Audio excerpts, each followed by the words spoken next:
मंच पे मौजूद विजय जी, ब्रजेश जी, अश्विनी जी, महेश जी और पूरे पंजाब के कोने कोने से आए हुए, मैं समझता हूँ शायद आज पंजाब की बिजनेस की सारी क्रीम यहाँ बैठी है और एक एक व्यक्ति के पीछे हजारों लोग हैं।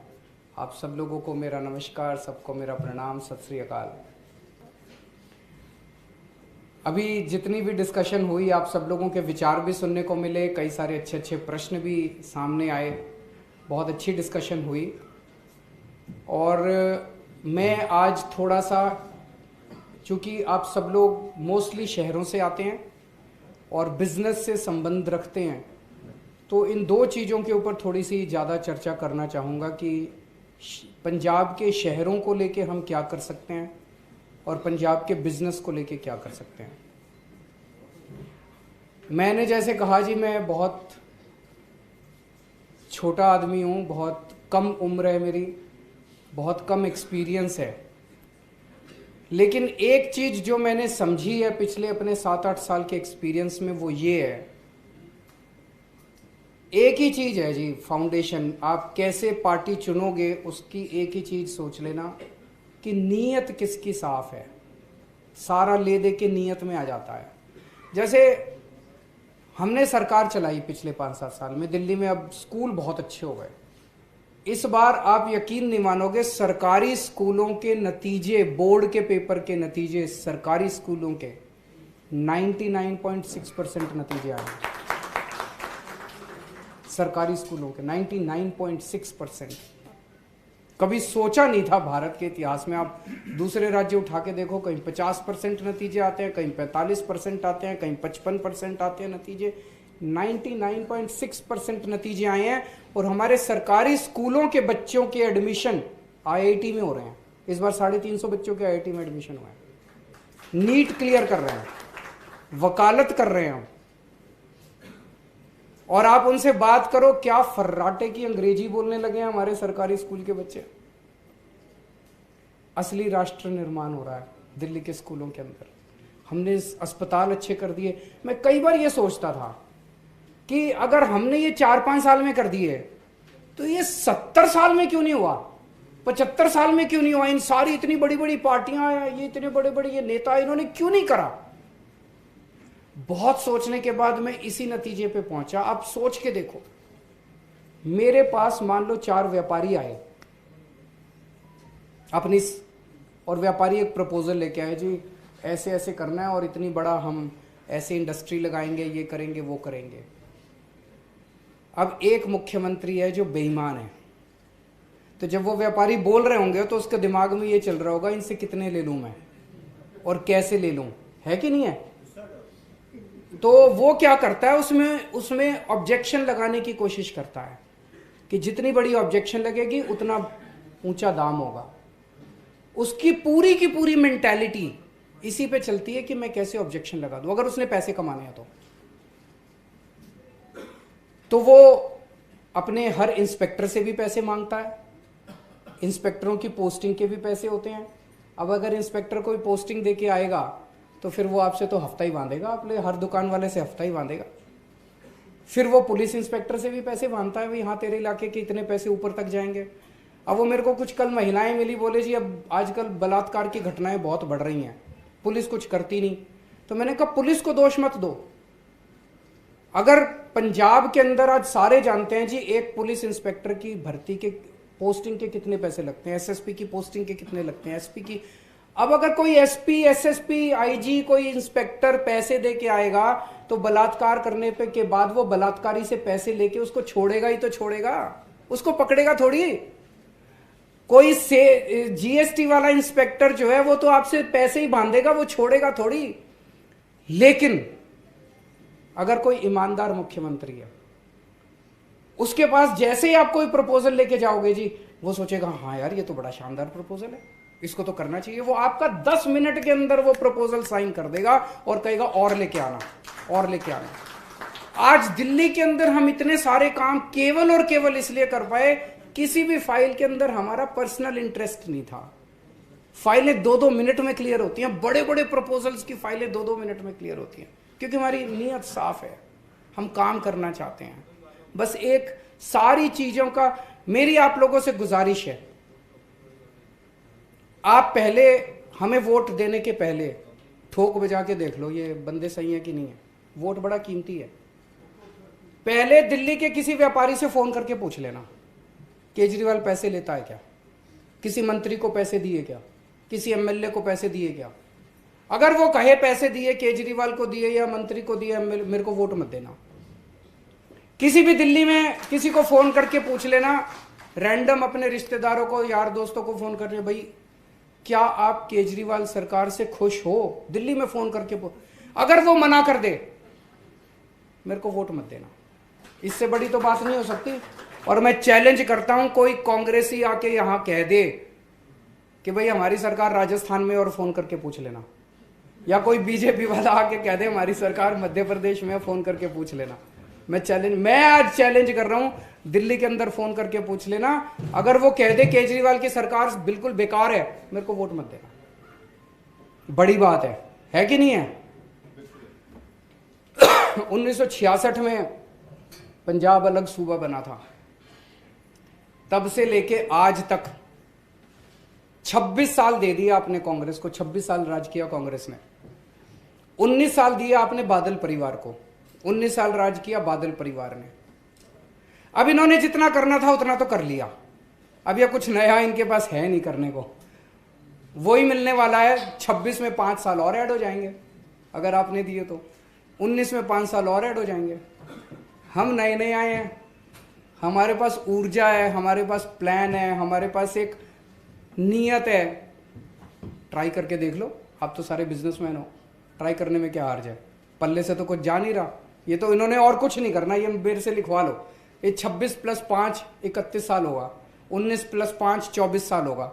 हमारे को 5 साल एक मौका दे के देख लो, अगर हम काम ना करें अगली बार वोट मांगने नहीं आऊंगा मैं आपके पास। मैं ठीक है।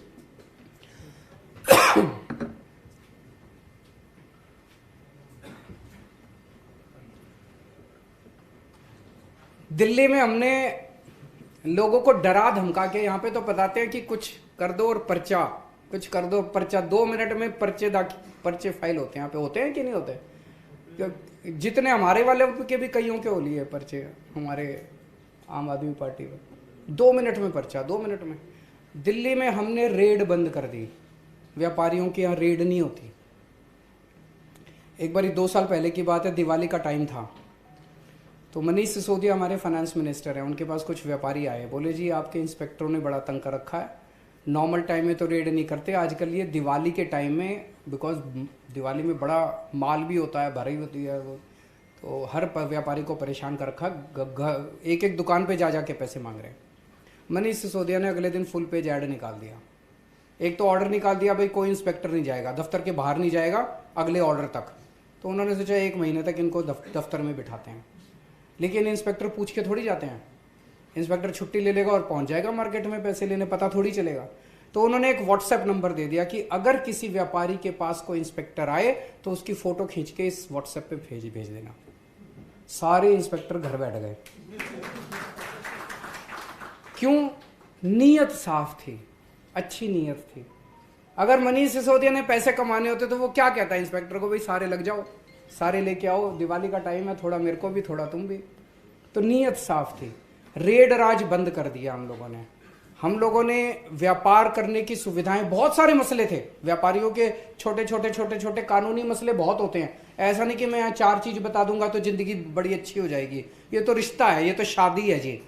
अब ये आप हमें वोट दोगे तो एक तरह से हमारा रिश्ता बन रहा है आगे 5 साल के लिए। तो जितने भी मसले होंगे, मसले सॉल्व करेंगे, और वो इस बात का वो होगा कि हमारी नीयत साफ है। दिल्ली के अंदर व्यापारी वर्ग को बीजेपी का वोट बैंक माना जाता था। कहते थे व्यापारी तो सारे के सारे बीजेपी के हैं। मैं खुद बनिया हूं, लेकिन दिल्ली के बनिए कभी वोट नहीं देते थे मेरे को, अब देने लगे हैं, क्योंकि 5 साल में हमने लोगों का दिल जीता है। हमने लोगों को डराया नहीं है। अगर मैं लोगों को डराता, रेड मारता, पर्चे करता, ये सब करता, तो मेरी हिम्मत नहीं होती आज यहाँ कहने की कि फ़ोन करके दिल्ली में पूछ लेना। वो सारे कहते हैं बड़ा कमीना आदमी है ये, इसको वोट मत देना, डराता है, धमकाता है, रेड मारता है, गंदे काम करता है। आज मैं यहाँ खड़ा होकर इसलिए कह रहा हूँ मैंने लोगों का दिल जीता है। आपका भी दिल जीतना है हमें, 5 साल दे के देख लो हमें। तो बहुत सारे काम करने हैं जी, व्यापार में भी करने हैं। आपका 5 साल नहीं, हम तो परमानेंट के लिए चुनना चाहते हैं। वैसे ये ठीक बोल रहे हैं। आज भगवंत मान का फोन आया मेरे पास, वो पर्चा भरने गए हैं धुरी में, अपना आज नामांकन करने गए हैं, तो उसका फोन आया जी आशीर्वाद चाहिए आपका नामांकन के पहले। तो मैंने उसको यही कहा, मैंने कहा भगवान करे आप इस बार सीएम बने, भगवान करे आप मरते दम तक सीएम ही रहें और आपको कोई ना हरा पाए, भगवान करे आप कट्टर ईमानदारी से काम करें और पंजाब के लोगों के दुख दूर करें। अगर पंजाब के लोगों के दुख दूर करेगा, अगर पंजाब के लोगों के मसले हल करेगा, अगर ईमानदारी से काम करेगा, तो कोई माइका लाल नहीं हरा सकता। आज दिल्ली में लोग कहते हैं जी अब इनको कोई नहीं हरा सकता, बाकी सारी पार्टियां खत्म हो गई हैं। अगर हम इसी ईमानदारी से काम करते रहेंगे तो काम होंगे। कुछ मुद्दे लोगों ने मुझे बताया शहरों को लेके हैं जिस पे आज तक हमने कभी बात नहीं की। आप लोगों से जानना चाहता हूं कि इन मुद्दों पे हम लोगों को एक तो साफ सफाई की बड़ी समस्या है कि नहीं है? गार्बेज डिस्पोजल, डेली क्लीनिंग, इनकी सॉलिड वेस्ट मैनेजमेंट, इसकी बड़ी समस्या है। तो सबसे पहली चीज मैंने लगभग 11 पॉइंट बनाए हैं। सबसे पहला काम एक तो ये करना है कि अपने को साफ सफाई की व्यवस्था करनी है। जितने भी शहर हैं अपने को शहर साफ सुथरे चमकते हुए नजर आने चाहिए। आप में से मोस्टली लोग विदेश जा चुके होंगे। जब विदेश जाते हैं वहाँ पे कितनी साफ सफाई होती है, कितने सुंदर। ऐसे ही अपने को लुधियाना, अमृतसर, जालंधर साफ सुथरे करने हैं सारे। दूसरा, दिल्ली में हमने एक काम किया, door step delivery of services. इसका क्या मतलब हुआ? इसका मतलब यह हुआ कि मान लो आपने सरकार से कोई लाइसेंस लेना है, सरकार से आपने राशन कार्ड बनवाना है, सरकार से आपने कोई भी काम कराना है। आप सरकारी दफ्तर जाते हो, फॉर्म भरते हो, लाइन में लगते हो, दफ्तर से छुट्टी लेते हो, फिर जब आपका नंबर आता तो वो उसमें 2 ऑब्जेक्शन लगा देता है। फिर आप वापस जाते हो, फिर दोबारा आते हो ऑब्जेक्शन दूर करके, फिर लाइन में लगते हो, फिर वो 2 ऑब्जेक्शन, और बेसिकली उसने पैसे चाहिए उसको। तो आप दलाल को पकड़ते हो, कहते हो यार ये पैसे ले और इसको काम करा। हमने दिल्ली में कर दिया कि अब आपको किसी भी सरकारी दफ्तर में जाने की जरूरत नहीं है। हमने एक फोन नंबर दे दिया 1076, वो दिल्ली से ही चलता है। आप दिल्ली जाओ तो एक बार डायल करना उस नंबर को 1076। आपको सरकार से 150 डिपार्टमेंट्स के अंदर हमने लिस्ट बनाई है सर्विसेज की। कोई भी वो काम कराना है आप उस नंबर पे डायल करो, आगे से आवाज आएगी जी आपको दिल्ली सरकार से क्या काम कराना है। आप उसको बताओ मेरे को राशन कार्ड बनवाना है, तो वो आपको बताएगा राशन कार्ड बनाने के लिए ये डॉक्यूमेंट्स चाहिए जी, ये आप तैयार कर लो। कब तक तैयार कर लोगे? हम कितने बजे आए आपसे आपके पास? आप बोलो जी मैं तो दफ्तर से लेट आता हूं, रात को 11 बजे आना। दिल्ली सरकार से एक ऑफिसर आपके घर पे रात को 11 बजे आपका राशन कार्ड बनवाने आएगा, आपको जाने की जरूरत नहीं है। वो अपने साथ एक स्कैनिंग मशीन लेके आएगा, आपके जितने डॉक्यूमेंट्स है वो स्कैन करके ऑथोराइज करके ले जाएगा। आपसे जितनी फीस है उस डॉक्यूमेंट उसकी वो ले जाएगा, और हफ्ते से 10 दिन के अंदर वो आपका बन के आपके घर पे बाई पोस्ट आ जाएगा। होना चाहिए पंजाब में, तो दिल्ली में कर दिया, ये तो कर सकते हैं, हमको आता है करना। तो door step delivery of services time लगता है इसमें। जैसे अब हमारा ट्रांसपोर्ट डिपार्टमेंट जो है वो कंप्लीटली हो गया। हमने आपको जान के ताज्जुब होगा, ट्रांसपोर्ट डिपार्टमेंट के हमने सारे दफ्तर बंद कर दिए, ताला लगा दिया। एक दिन मैंने खुद उसका इनॉग्रेशन किया, ताला लगाने का। तो हमने सारे दफ्तरों पे ताला लगा दिया, भाई अब आपको आने की जरूरत नहीं है, फोन करो और अपना घर बैठे काम कराओ। अब एक एक करके हम सारे दफ्तर बंद करते जा रहे हैं दिल्ली सरकार के, कि अब दफ्तर आने की जरूरत ही नहीं है जनता को। अब आपके घर बैठे फोन करो और आपके घर आएगी, सारी सरकार आपके घर आएगी। तीसरा है अंडरग्राउंड केबलिंग। शहरों में कई ऐसे इलाके हैं जहां पे तारे झूल रही हैं, इधर उधर फैल रही हैं, डेंजरस हैं और शहर को बदसूरत करती हैं। ये अंडरग्राउंड होनी चाहिए नहीं होनी चाहिए? तो दिल्ली में ये काम शुरू कर दिया हमने। टाइम लगेगा। दिल्ली में चांदनी चौक है, ये सारे इलाके आप देखते होंगे, तारे ही तारे हैं, तारे ही तारे हैं। इसको अब पिछले साल बजट के अंदर हमने इसको शुरू किया है, पंजाब में भी करेंगे। चौथा है अस्पताल और मोहल्ला क्लिनिक। मोहल्ला क्लिनिक सुना आप लोगों ने? सुना आप? तो मेरे को बताने की तो जरूरत नहीं है। हर मोहल्ले में दिल्ली के अंदर हमने एक एक क्लिनिक बना दिया। आपको खांसी है, जुकाम है, आपको ऑल इंडिया मेडिकल जाने की जरूरत नहीं, आपके मोहल्ले में क्लिनिक बना दिया। वहां डॉक्टर भी फ्री है, सारे टेस्ट भी फ्री हैं, सारा इलाज फ्री है, सारी दवाइयां फ्री है। तो ऐसे क्लिनिक हर मोहल्ले में बनाएंगे और पंजाब के हर पिंड में बनाएंगे। मैंने हिसाब लगाया 16,000 क्लिनिक बनाने होंगे पंजाब के अंदर, 16,000 क्लिनिक बनाएंगे। अस्पताल ठीक करेंगे। अस्पतालों की बहुत बुरी हालत है पंजाब में, मशीनें काम नहीं कर रही, डॉक्टर नहीं आते, दवाइयाँ नहीं मिलती, दवाइयों की खिड़की नहीं खुलती। यही हाल दिल्ली में भी था। लेकिन जब आप सुधार करना चालू करो तो यही डॉक्टर बड़ा अच्छा काम करेंगे। हैं तो सारे इंसान, सबके यहाँ दिल धड़कता है। इन्हीं टीचर्स ने, दिल्ली के अंदर यही टीचर थे हमारे, 60,000 के करीब टीचर है, इन्हीं टीचर्स ने क्रांति करके दिखा दी। आज दिल्ली में इन्हीं डॉक्टर्स और इन्हीं नर्सेज ने क्रांति करके दिखा दी। पंजाब में भी करेंगे, पंजाब में भी ये करेंगे। तो अपने को अस्पताल और क्लिनिक अच्छे करने पड़ेंगे ताकि, और उसमें सारा इलाज मुफ्त करेंगे ताकि किसी के घर में कुछ भी हो उसको फोर्टिस और मैक्स जाने की जरूरत नहीं है, वो सरकारी अस्पताल में आएगा। अच्छे दिल्ली के अंदर अच्छे अस्पताल करे हैं। आज मैं ढेर सारे ऐसे लोगों को जानता हूं जो अपोलो जा सकते हैं लेकिन इलाज कराने सरकारी अस्पताल में आते हैं। स्कूल अच्छे करेंगे, दिल्ली में किए हैं, पंजाब में भी करेंगे। और सरकारी स्कूल अब इतने अच्छे हो गए कि इस साल 2.5 लाख बच्चों ने प्राइवेट स्कूल से नाम कटा के सरकारी स्कूल में भर्ती कराए। ये बड़ी बात है। 2.5 लाख बच्चों ने सरकारी स्कूल से नाम कटा के प्राइवेट, पंजाब में भी करेंगे। 24 घंटे बिजली, दिल्ली में पहले 7-7, 8-8 घंटे के पावर कट लगते थे, अब 24 घंटे बिजली आती है, फ्री बिजली आती है। 24 घंटे पीने का पानी।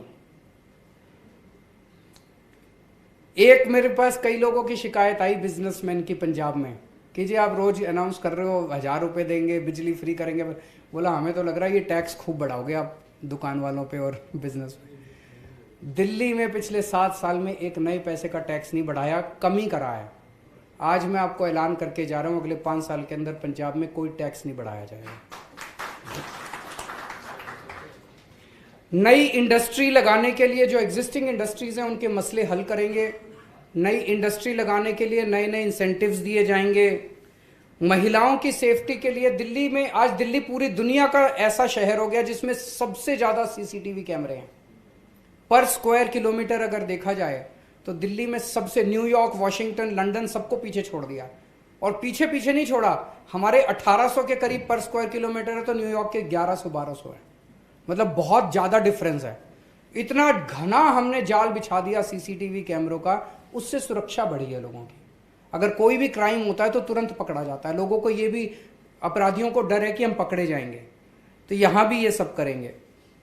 और जितनी मार्केट्स हैं उनमें सड़कें बहुत टूटी हुई हैं। मेरे को बताया गया कि पंजाब में मार्केट्स के अंदर सड़कें ठीक करेंगे, पार्किंग फैसिलिटीज बनाएंगे, टॉयलेट फैसिलिटीज बनाएंगे। बाकी जैसे मैंने कहा ये तो लिस्ट छोटी सी है, ये तो रिश्ता है हमारा और आपका। और अगर मौका मिलता है तो 5 साल के अंदर जितने मसले हैं उन सारे मसलों को मिल बैठ के हल करेंगे।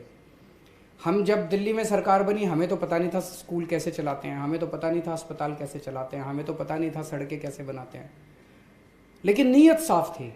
तो उन लोगों के साथ बैठे हम लोग जिनको स्कूल चलाने आते थे, उनसे बात की, उनसे बात करके हमने उसको ठीक किया। हम उन लोगों के साथ बैठे जिन्हें अस्पताल चलाने आते थे, उनसे बात की, उनके साथ बैठ के, क्योंकि नीयत साफ थी, करना चाहते थे। हमें नहीं पता व्यापार कैसे करते हैं, हमें नहीं पता पंजाब की इंडस्ट्री कैसे चलती है। आपके साथ बैठेंगे, आप निर्णय लेंगे, जो आप बताएंगे उसके हिसाब से आगे सरकार चलेगी। बहुत बहुत शुक्रिया।